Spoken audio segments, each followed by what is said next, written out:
요것도 못 보니까 이제 망했단 소리를 하는 거예요. 근데 셀트리온은 그게 아니에요. 1000억도 못 보내야 돼. 이제 커가지니까 분기 한 1500억 벌었죠. 못 벌어도 그러니까 작년 올해부터 조금씩 내려갔어요. 조금씩 1000억 밑으로 이렇게 1100억, 2분기에 1000억. 예. 근데 오늘 얼마 나왔니? 나 매출이 400 얼마 나왔나? 얼마 나왔어?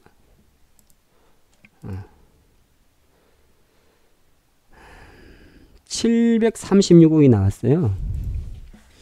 736억. 그러니까 시장에서 뭐라 그러냐면 셀트리온이 그래도 한 올해 1000억 이상은 벌지 않을까 해서 요만큼 멀티플을 준 거예요. 작년에. 그러니까 재작년 기준으로 생각하면 그냥 15만원 정도가 맞아요. 어찌 보면 우리가 기준으로 보면. 근데 주가라는 게 항상 그런 게 아니거든요. 유럽도 공략하고 미국도 공략하고 하면 여기에 이제 수급이란 게 붙고 배수가 붙어요. 그러니까 이런 주식을 어떻게 차트를 가지고 셀트리온을 분석하겠어요. 그건 쓸데없는 소리예요.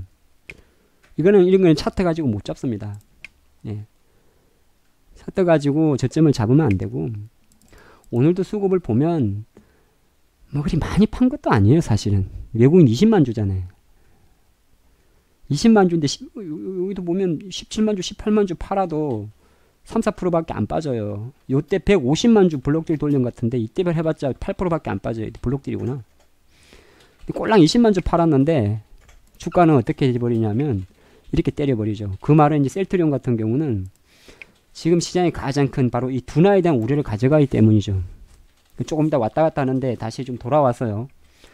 그래서 지금 미국 시장이 만약에 여기서 지금 가장 중요한 거는 뭘 보셔야 되냐면 유가가 이제 올라오면 돼요. 올라와야 돼요. 예, 유가가 지금 아까는 시간당에 올랐단 말이죠. 유가가 지금 실제적으로 여기서 한 62, 3불까지만 반등해주면 돼요. 그러면 경기 나발이고 그런 거 다 커버시켜 버립니다. 근데 올라간다고 이제 미국이 급등하는 건 아닌데 중요한 거는 현재 수준에서는 유가가 반등을 해주면 경기 둔화라는 그 악재를 살짝 덮어줄 수 있어요. 유가 올라온다고 갑자기 뭐 장이 확 고조해지는 게 아니라 내려가는 걸 멈출 수가 있다고요. 지금은 그 타이밍을 기다리는 겁니다. 근데 제가 왜 그러면 저기서 여러분들이 사든 안 샀든 가는 SOE를 사자 그러겠습니까? 맞든 틀리든 지금은 유가가 어느 정도 반등할 수 있는 모멘텀이 있거든요. 네, 아니 솔직히 유가가 어디 갔니 너? 뭐 굳이 차트는 모르겠는데 제가 생각할 때는 유가는 약간 이런 파생 상품이라 모르시는구나. 유가는 주식과 달리 양방향 배팅이 가능해요. 주식은 우리 단방향만 배팅하잖아요. 매수 매도. 근데 유가는 이 상품이기 때문에 롱숏이 가능해요. 그래서 이걸 다시 말씀드릴게요. 모르실 수도 있어요.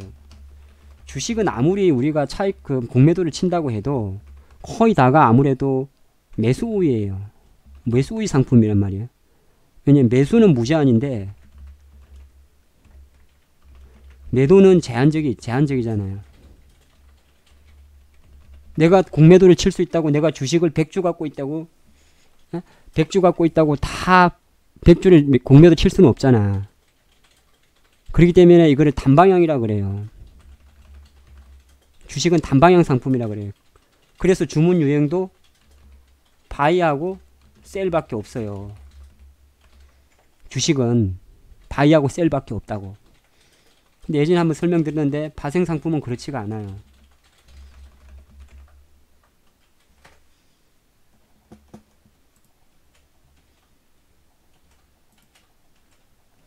파생 상품은 주문 유행 자체가 여러분들이 나중에 공부를 해보세요. 바이나 셀이 없어요. 롱하고 숏하고 그 다음에 이게 내가 이제 바이와 셀의 개념인데 롱하고 숏이 있고 롱을 청산하는 액실 롱이 있고요. 우리가 화장실에 갈 때 액실이라는 단어 많이 보죠. 네. 그러니까 롱 포지션을 청산해라 이런 게 있어요. 그리고 너 숏 포지션 청산해라 액실 숏이 있어요. 이게 무슨 말이냐면 파생 상품은 조금 더 마디 가격에 대한 박스권이 강해요. 뭐 처음 들어보실 수 있어요. 그 무슨 말이냐면 파생 상품이는 우리가 이야기하는 선물 옵션 있잖아요. 선물 옵션 뭐 만기날 들어보있잖아요. 주식과는 달리 추세성도 강하고 그 다음에 어느 정도 이렇게 구간대로 70, 75, 65, 60 이런 데서 마디 가격이 형성이 돼요. 그래서 제가 볼 땐 유가는 조만간에 반등을 할 거예요. 뭐 말씀할 때 사우디 지금 감산 이슈도 있고 뭐 이란 제재 이슈도 있고 하기 때문에 이게 만약 유가가 여기서 돌려져 버리면 일단은 아까 봤던 약간의 그 경기 둔화 악재는 덮을 수 있어요. 그 관점에서 SOL 같은 경우는 지금 같은 구간에 이걸 어떻게 차트 보고 삽니까? 대형주는 계속 차트 보고 사는 게 아니라는 거. 12조짜리야. 이거 무슨 차트 보고 사. 매도 신호인데 이거는.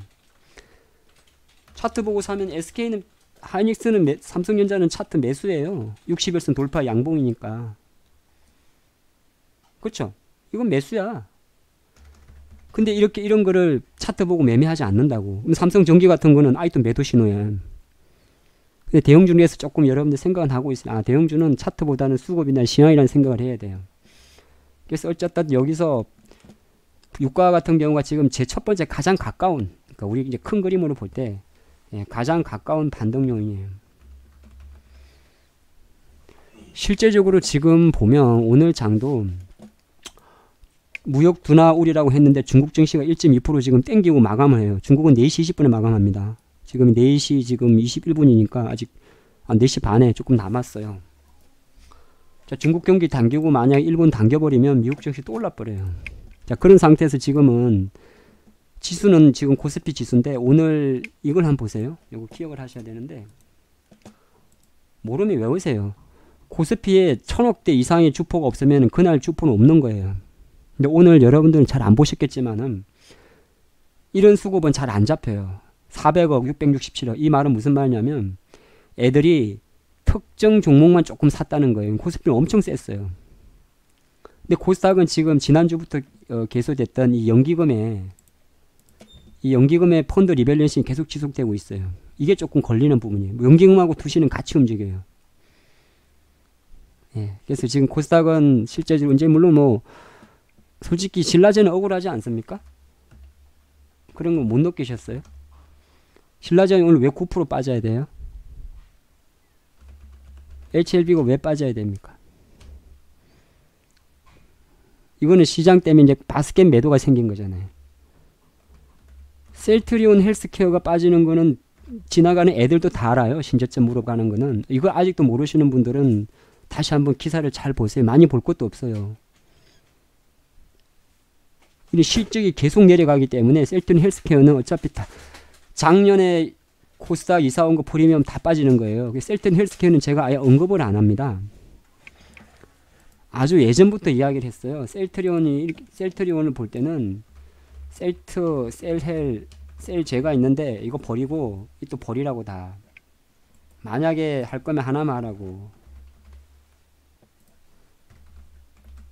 셋 중에서 할 때는. 근데 물론 여러분들은 이 영상을 보고 지금 듣고 계신 여러분들이 이제 계속 들어봤기 때문에 아십니다. 왜 제가 버리라고 하는지를.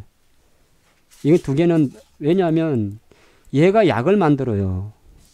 램시마도 만들고 호즈마도 만들고 그 약을 누구한테 팝니까? 셀트리온 헬스케어한테 팔아요.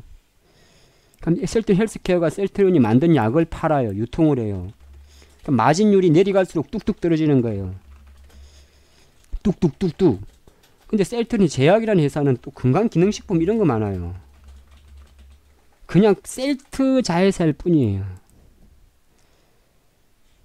그러니까 얘네들은 거의 힘들어요. 셀트리온 헬스케어가 만약에 코스닥 1위가 아니었다면 또 모르겠어요. 하필 1위야. 공매도 1위가 되는 거예요. 얘는. 보통 그 차익 거래가 생기는데 어떤 차익 거래는 하냐면 애들이 종목 차익 거래도 해요. 이거 있어요. 삼성을 사고 LG를 파는 전략도 있어요. 차익 거래 중에서 많지는 않습니다만은 삼성전자를 사고 LG전자를 파고 아니면 애플을 사고 대륙간 차익 거래 같은 경우는 애플을 사고 삼성을 팔아요. 응? 도요타를 사고 현대차를 판다고 외국계 기준으로. 그러니까 계속 글로벌하게 생각하셔야 돼요. 큰 그림에서도 내가 외국계, 내가 홍콩에 있는데 도요타를 사고 일본 차를 사고 현대차를 판다고. 그런 거거든요. 이런 차익거래, 그러니까 국가별 차익거래도 이루어지는 마당에 요 안에서도 차익거래 충분히 일으킬 수 있어요. 왜? 개인들이 심리적으로 싼 걸 좋아해요. 오늘 제가 삼성 전기를 사자 그러면, 에서울 사자 그러면 이제는 어느 정도 여러분들 제 스타일을 알기 때문에 주저없이 사시는데 초반에는 1,000원짜리나 물어보지 이런 거 안 사요. 제가 모비스란 종목을 지난주에 추천했는데 이런 거는 좋다고 달려들어요. 4,000원 하니까. 근데 그게 아니거든. 주식은 어차피 변동성이, 오늘 못 보셨잖아요. 20조짜리가 22% 치는 게 주식시장이에요. 그래서 주식은 절대 한번 좀 기억을 하시는데, 비싼 주식은, 우리가 말하는 비싼 주식은 이제 보통 뭐 절대주가 기준으로 비싼 주식은 천천히 오르고 덜 빠지겠지. 싼 주식은, 그러니까 가벼운 주식은 가볍겠지. 이거 아니에요. 나중에 시간이 지나 보면 약간 이제 옆으로 새는데, 한미약품 이런 거 2015년도에 돈 버는 사람들은 그런 거 생각 안 쓰는 거예요. 큰 돈들은 어차피, 그러니까 절대 주가가 중요한 게 아니야. 이렇게 생각하면 될 거 아니야. 40만원짜리를 들어 올리려면 40만원짜리를 50만원 만드는데 들어오는 세력들은, 네? 세력들은 4,000원짜리 들어온 애들보다 응집력과 자금력이 압도적으로 클 거 아니에요. 오케이. 그래서 반대로 이렇게 큰 자금, 셀트리온 같은 종목은 실적이 나쁘게 나왔을 때 뒤도 보지 않고 압도적으로 손절을 칠 것이요. 기관과 외국인들은. 또 외국인들은 충분히 자신있게 공매도를 칠 거예요. 이게 주식이라는 거거든요. 그래서 한 가지 제가 드리고 싶은 이야기는 뭐냐 하면, 싸고 비싸다를 보지 마세요. 예. 거래량, 거래 대금. 그렇게만 보시는 게 좋아요. 이제 뭐 아무래도 제약 바이오주들 때문에 대부분 투자가들이 이제 신라젠도 뭐 10만원짜리 매매 해보다 보니까 이제 많이 좀 이렇게 익숙하다고는 하나, 아직까지도, 예? 아직까지도 이 제 관심 종목에는 5천원짜리 미만이 잘 안 보일 텐데, 아직까지도 저가주가 빨리 2천원짜리가 만원 가기 쉽지 않겠냐 생각하는 분이 되게 많아요. 아니에요. 뭐 아닌 경우나, 아니 그게 무슨 말이지? 꼭 그렇지는 않은데, 하여튼 약간 마인드는 항상 생각하세요. 어차피 똑같지 않아요? 돈 버는 거는? 그 수량이 뭐가 그리 중요해요? 수량은 중요하지 않아요. 초짜 소리 들어요. 그러지 마시고, 어차피 이제 변동성이, 그러니까 주식의 가장 근본이 나는 변동성에 베팅한다 생각하세요. 왜? 그게 주식이고 투자예요. 10년 후에 오를 주식은 투자가 아니에요. 저는 그리 생각을 해요. 이 집 사두면 10년 후에 10억 갑니다. 재개발 돼가지고. 그렇게 투자하는 사람들은 속칭 말해가지고 그 돈 다 날려도 되는 돈은 그렇게 할 수 있어요. 그 돈 다 날려도 되는 돈이라면 그렇게 할 수도 있고, 근데 과연 그 돈 다 날려도 되는 돈의 기준이 얼마가 될까요? 그건 여러분들이 생각해 보세요. 과연 이재용 부회장은 그러면 1억이란 돈이 그런 돈일까? 꼭 그렇지 않을까? 아마 그거는 돈에 많고 그거 자금은 틀릴 거예요. 제 말에 많이 동의하실 거예요. 내가 어떤 주식을 사고 팔 때, 주식을 나 이거 없어도 되는 돈이야 라고 말할 때 대부분이 상대적인 게 아닐 거예요. 사실은 그게 자기 자산이 100억이 됐든 10억이 됐든 1000만원이 됐든 마이너스 10억 인생이든 다 똑같아요. 사회 통념상으로 생각하는 돈이 있어요. 왜? 1억 그러면은 이재용한테도 비싼 돈이, 많은 큰 돈이에요. 느끼는 거는 내가 지나가다 이주영 만나가지고 형님 저 1억 주세요. 저